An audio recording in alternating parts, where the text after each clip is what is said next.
Hi! Welcome sa ating mga grade 9 students. Sana kayong lahat ay nasa maayos at mabuting kalagayan.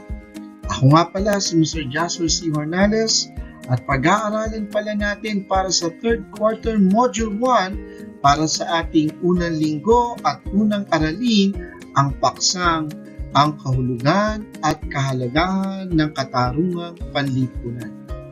Halika!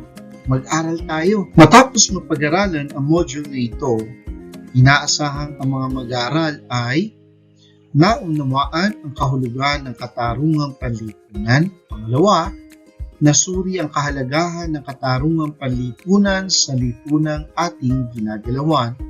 At ang pangatlo, nahinuha ang pagsasakatuparan ng katarungang panlipunan lalo na sa panahon ng pandemya.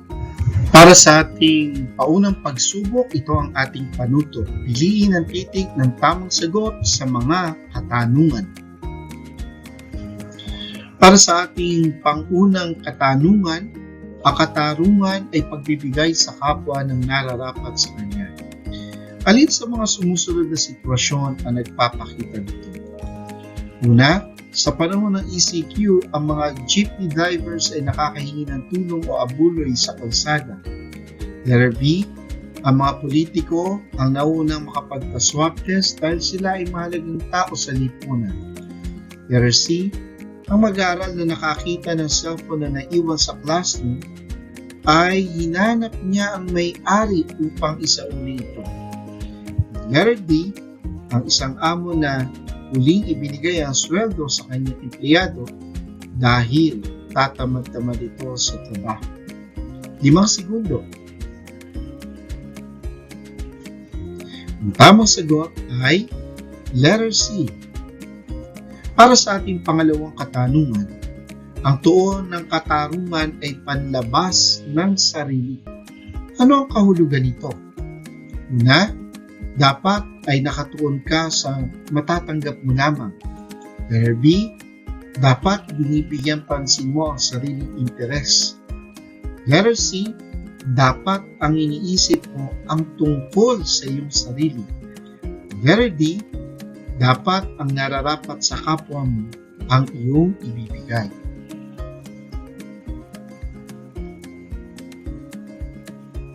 Ang tamang sagot ay letter D. Para sa ating pangatlo, alin sa mga sumusunod ang hindi katangian ng katarungang panlipunan? Letter A, pantay na karapatang o equal rights. Letter B, pantay na pag-aari o equal properties. Letter C, pantay na pagkakataon o equal opportunity. Letter D, pantay na pagtingin o equal treatment. 5 segundo mo dito. Ang tamang sagot ay pantay na pag-aari o equal priorities. Para sa ating pang-apat na katanungan, ano ang pinagbabatayan ng katarungang panlipunan? A, ang pagkatao ng tao. Letter B, ang paniniwala ng tao. Letter C, ang pag-aari ng tao. Letter D, ang pangangailangan ng tao. 5 segundo muli. Ang tamang sagot ay para sa ating ikalimang katanungan, alin sa mga sumusunod ang hindi kasama sa kahalagahan ng katarungang panlipunan? Letter A, natutugunan nito ang pangunahing pangangailangan ng mga tao. Letter B, tinitiyak nito na may maayos na serbisyong pangkalusugan ng lahat ng tao. Letter C, ipinagtatanggol nito ang bawat tao mula sa anumang uri ng diskriminasyon. Letter D, pinaparusahan nito ng kamatayan ang lahat ng lumalabag sa batas. Ang tamang sagot ay letter D. Kamusta kayo? Nasagutan nyo ba ang lahat ng tama? Magaling nyo talaga. O hindi naman, okay lang yon. Kaya tayo nandito para matuklasan pa ang maraming bagay tungkol sa ating paksang katarungang panlipunan. Bago tayo pumunta sa ating aralin, tayo muna ay magbalik-aral. Para sa ating panuto, isulat ang salitang okay sapat lang kung tamang sinasabi ng bawat pangusap at di okay kung mali ang sinasabi ng pangusap. Sa pakikilahok at volunteerismo ay hindi nangangailangan ng panahon upang ikaw ay makatulong. Ang tamang sagot, di okay. Ang paggamit ng iyong talento ay makatutulong sa iba at sa iyong sarili din. Ang sagot, okay. Sa pagbibigay, bukod sa buong puso mong pagtulong, kailangan malaki rin ang halagang naibigay mo upang mas makatulong ito. Ang sagot, di okay. Ang pakikilahok at volunteerismo ay ginagawa ng buong puso at husay upang makamit ang kabutihang panlahat. Ang tamang sagot, okay. Anumang bagay na ginagawa mo sa pinakamaliit mong kapatid ay sa Diyos mo na rin ito ginagawa. Ang tamang sagot, okay.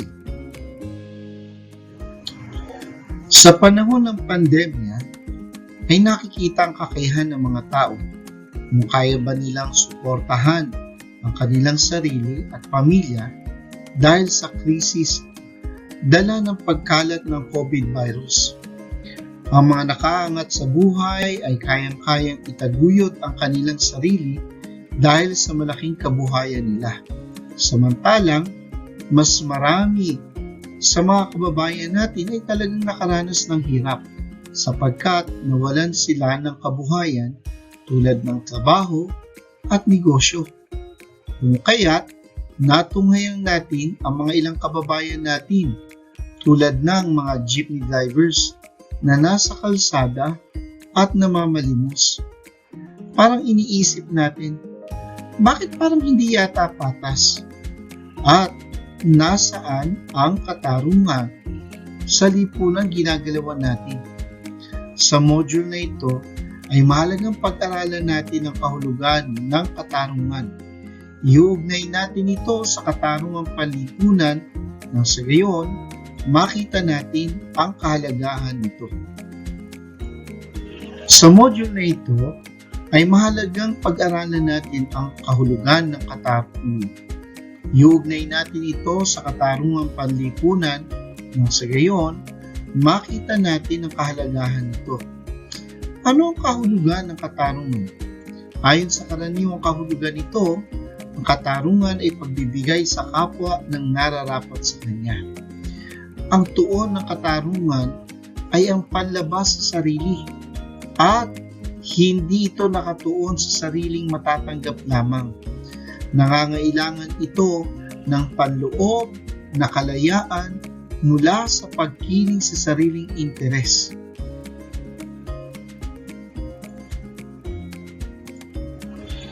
Ano nga ba ang nararapat sa ating kapwa? Ito ay ang pagpapahalaga sa individual na pagkatao niya dahil sa kanyang dignidad bilang isang tao. Ayon kay Santo Tomas de Aquino, ang katarungan ay isang gawi na gumagamit lagi ng pagpapasya na ibigay ang nararapat sa isang individual batay sa kanyang dignidad. Magandang halimbawa nito ay ang isang amo na nagbibigay ng tamang sweldo sa kanyang mga manggagawa at ang manggagawa naman ay nagtatrabaho ng tamang oras batay sa inaasahan sa kanya sa trabaho. Pareho silang naging makatarungan sapagkat ibinibigay nila ang nararapat sa kanilang kapwa. Gayon din naman, nagiging makatarungan ang isang kabataang kagaya mo. Halimbawa, kung may nakita silang isang cellphone o wallet sa isang classroom, nararapat lamang na hanapin mo ang may-ari nito at ibalik ito sa kanya. Kung hindi mo makita agad ang may-ari, dapat isuko ang iyong natagpuan sa iyong guro sa guidance o principal's office upang tulungang maisauli ang nasabing gamit sa tunay na may-ari nito. Kapag ito ay iyong inangkin at kinuha ng walang paalam, ikaw ay hindi nagiging makatarungan sapagkat hindi mo binibigay ang nararapat para sa iyong kapwa. At iyon ang ginagawa ng mga magnanakaw. Ito man ay sa pamahalaan, o kumpanya, paaralan, o komunidad. Paano nauugnay ang katarungan sa lipunan? Ang katarungan ay batay sa pagkatao ng tao. Dapat nating ibigay sa tao ang nararapat sa kanya dahil may taglay siyang dignidad o halaga bilang isang tao. Dapat nating tandaan, lahat ng tao ay may pantay-pantay na karapatan o equal rights.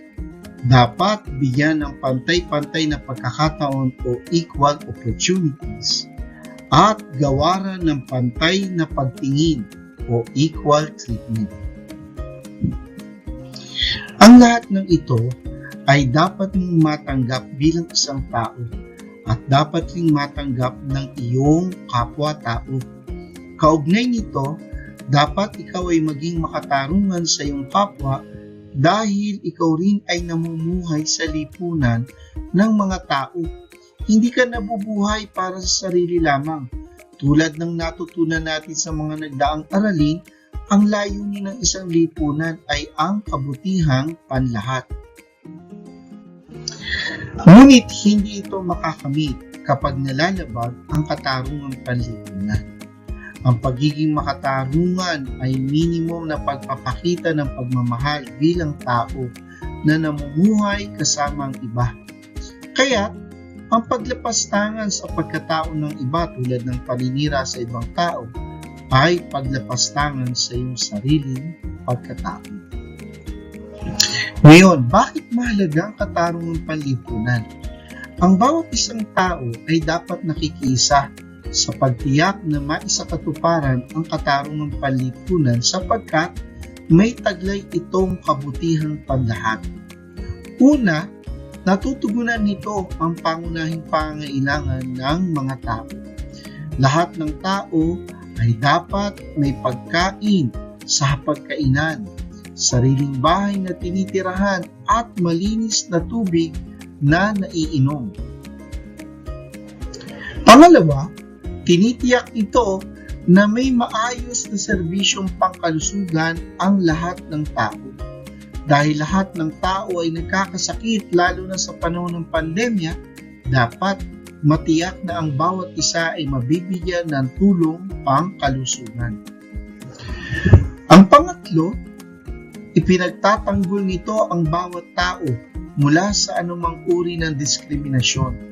Hindi dapat nakatatanggap ang sino man ng pagtatangi o diskriminasyon dahil sa kanyang kulay, lahi, edad, kasarian, relihiyon o kalagayan sa buhay. Dapat pantay-pantay ang pagtrato sa lahat sapagkat pantay ang karapatang pantao ng bawat isa. Ang apat, natutulungan nito ang mga kabataan na magkaroon ng edukasyon. Ang pagkakaroon ng edukasyon ay isang paraan upang mapagtagumpayan ang kahirapan. Ang lipunan ay lubos na nakikinabang kapag ang mga kabataan nito ay nagkaroon ng edukasyon. At panglima, natataguyod nito ang patas na paglagong ekonomiya. Ang pagitan ng mayaman sa mahirap talagang lumalawak. Ngunit sa patas na ekonomiya, bagamat meron talagang mayaman, ang mahirap ay hindi dapat masadlak sa labis na kahirapan, kundi may kakayahang matugunan ang kanilang pangangailangan dahil sila ay nakapaghahanap buhay ng malaya at walang anumang pangamba. Kapag ito ay napagsikapan na maibigay sa bawat tao, tunay na napagkakaloob natin ang nararapat ayon sa kanyang dignidad at karapatang pantao. o magkagayon na isusulong natin ang katarungang panlipunan. Para sa ating paglalahat, ang ating panuto, isulat ang 5 kahalagahan ng katarungang panlipunan batay sa ating napag-aralan. Bibigyan ko kayo ng 10 segundo.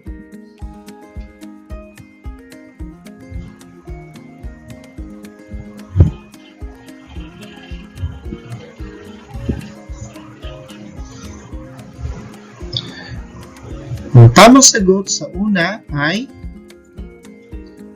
pangunahing pangangailangan, serbisyong pangkalusugan, proteksyon mula sa diskriminasyon, pagkakaroon ng edukasyon. Ang panglima ay patas na paglagong ekonomiya. Umaasa akong marami kayong natutunan sa module na ito. Sa inyong pagbabalik sa klase ay gagawin ninyo ang pagsasanay, pagpapahalaga at panapos na pagsusulit. Hanggang sa muli. Ako nga uli Sir Jasper na muling nagpapasalamat at pansamantalang nagpapaalam. Mag-iingat tayo ha, magpakabuti sa ating pagpapakatao at pakikipagkapwa-tao.